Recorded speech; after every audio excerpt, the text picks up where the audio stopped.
This is Brad Jersak with Betty Spackman at her studio where she's working on an art display called Creature Chronicle. And one of the things that she's been unfolding for me is how the themes of mercy and wonderment are really the only answer when we come to questions of transgenics and post-humanism. So Betty, I'm wondering if you could first of all define transgenics and post-humanism and how you came to these conclusions about mercy and wonderment. Okay, first of all, I want to go back to the wonderment word because this is something I heard from Jean Vanier, who talked about 3 stages of love. The first, when we meet somebody that's different or unknown, and the first stage is fear and distancing and often judgment.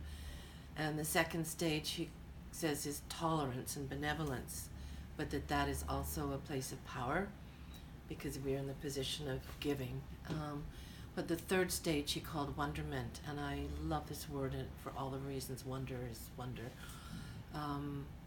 And wonderment is a place of standing equal face to face and learning from each other, different but equal. So that has been my spiritual quest and my goal as an artist, to find that place of having conversation with all kinds of people in the arts or not, that is not a fight, is not judgment, and so on. So your question again was, how does that relate to post-humanism and what I'm thinking about?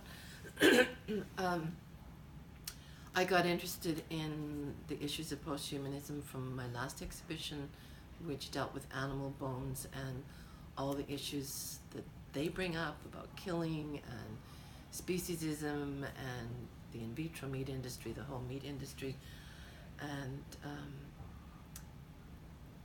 the questions that come from that about how we commodify life, whether it's an animal, and now with post-humanism, the human being being commodified, and big business being in charge of what happens with our whole genome.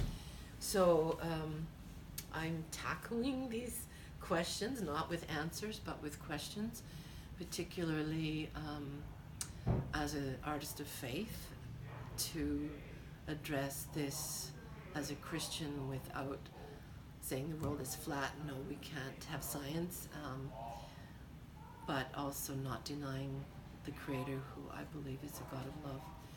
So